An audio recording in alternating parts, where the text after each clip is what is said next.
Tudo bom, Eduardo? Miguel, do Arroba Prazer, Nerd. Miguel. Muito obrigado por me receber. Para começar, eu já quero saber qual que é a sua casa de Hogwarts. Corvinal. Somos corvinais, os dois corvinais aqui. Então, os dois já estamos no mesmo... Eu me identifico um pouco mais com a Grifinória, mas eu fiz todos os testes que eu fiz foi corvinal. Então, Eu já passei por todas, até fazer o último teste e Corvinal. O definitivo. Definitivo, Então, então muito feliz. A gente se encontraria aí na sala comunal. Nossa, Eu vi numa entrevista sua que um dos seus filmes preferidos é O Prisioneiro de Azkaban. Sim. É o meu também, um dos meus preferidos. Né? Muitos falam que é um encerramento de uma trilogia, né? E é um tom mais sombrio, mais fantasmagórico, né? E tem um diretor que é o Cuarón, que é super autoral, né? Como foi pra você? Você começou a trabalhar no 2, né? No Câmara Sim. Secreta. Como foi pra vocês mudarem esse? Porque os dois primeiros eram muito infantis. Sim. Mudar esse tom em termos de design, de figurino. Você pode comentar um pouquinho? Mas eu acho que o livro também muda um pouco, né? O tom no terceiro livro. Então, eu acho que foi o momento certo de fazer aquela transição do Chris Columbus pro Alfonso, que precisava de uma pessoa com aquela visão para mudar. E filme, e foi o filme que eu comecei a trabalhar desde o início. Então, é um filme muito especial. Por isso que eu acho que eu gosto desse filme também, que foi o filme que eu comecei desde o início e foi o filme que a gente introduziu o Mapa do Maroto. Sim. Né? Então tem várias coisas que a gente começou ali que... E sem saber, nesse terceiro filme também, a gente começou a desenvolver ainda mais a linguagem gráfica do mundo bruxo, sem saber que a gente estava... Enfim, a gente não sabia, né? Até aquele momento a gente não sabia que ia ter o filme 4. Eu acho que foi no filme 4 que a gente falou assim, agora não tem jeito, agora a gente tem que terminar todos os filmes. Então o terceiro filme eu acho que foi o momento certo para fazer aquela virada.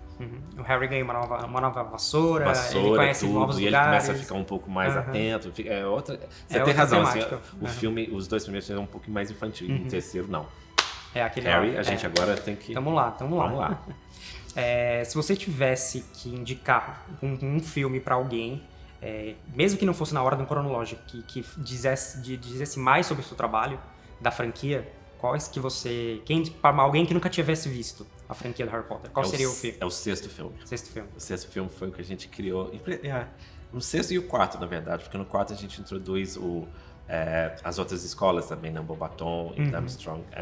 E no sexto filme tem a loja dos Weasleys, né? dos gêmeos, que foi o cenário mais bacana que a gente trabalhou. Que a gente teve que criar tudo na loja. Eu acho que no livro é mencionado 3 ou 4 produtos que ele vende lá dentro. A gente teve que inventar mais de 100. Então foi super bacana fazer. Qual que deu mais trabalho, assim, da sua cabeça, que você lembre de cabeça, assim? Toda a parte do Love Potion, que foi bacana, que a gente teve. Mas aquilo lá já já tinha referência no livro, mas por causa do que acontece depois, então foi bacana. Falando um pouco da franquia dos Animais Fantásticos, né? Foi mais difícil pra vocês, mais desafiador começar a criar as coisas basicamente do zero, né? Porque não tinha uma base nos livros, né? Ou ficou mais fácil, já que vocês trabalharam em 7 filmes. Como que foi essa transição do mundo de Harry Potter pro mundo dos Animais Fantásticos? Foi difícil, assim, um pouquinho no começo, assim, no primeiro no Animais Fantásticos, de não ter o livro, porque no Harry Potter a gente sempre ia no livro para ver se tinha alguma outra referência. Mas se a gente lembra bem, nos livros do Harry Potter, a J.K. Rowling é tão esperta de que ela não dá muita informação como que é o mapa do Maroto, ou como que é um livro, ou como é um jornal. Ela fala o que aquele objeto faz, o que faz o leitor sentir. Mas, por exemplo, você vai ver a referência do mapa do Maroto no livro, é um pedaço de papel quadrado com tinta verde, sei lá, ou tinta azul, sei lá. Então a gente falou assim, não, isso não é. Para livro funciona, mas para o filme não, tem que ser um pouco mais visual. Mais visual, tem que ser mais complicado.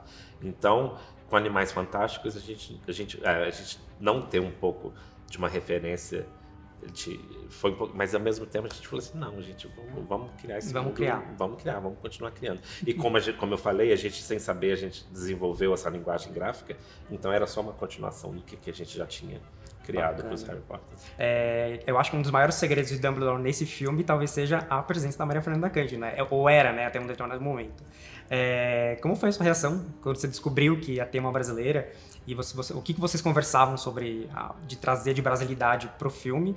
E eu tô completamente viciado, apaixonado nessa placa e na placa do Vote Vicência Santos, que apareceu em destaque no trailer. Como é que foi fazer tudo isso e com a Maria e etc? Ah, não, pra mim foi como tivesse ganho a loteria, né? Porque eu tava brasileiro lá e agora a gente... Porque eu sempre botava o Brasil em algum dos objetos, no jornal, em livro, mas agora poder realmente não dar um destaque pro Brasil foi maravilhoso. Mas infelizmente por causa da gente não ter podido ter vindo pro Rio, então várias coisas a gente não pôde ter feito. Mas fazer criar a identidade visual do Ministério da Magia dos Estados Unidos do Brasil, porque esse era o nome naquela época do Brasil, foi bacana. Então eu trazer referências do nosso folclore, de fauna, dos animais, tem até os dois saguis e o papagaio.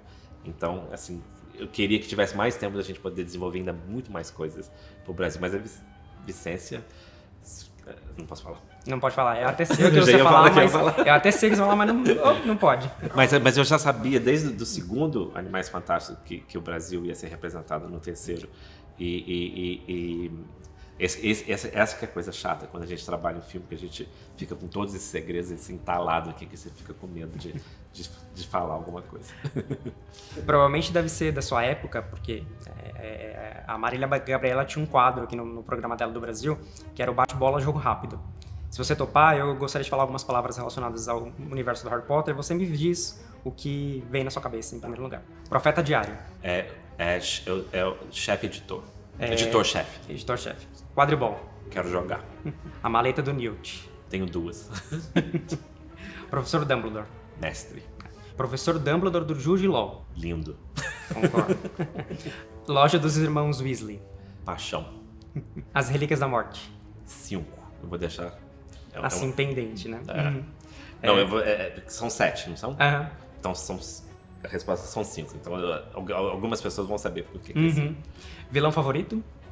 Bellatrix. Personagem favorito? Bellatrix.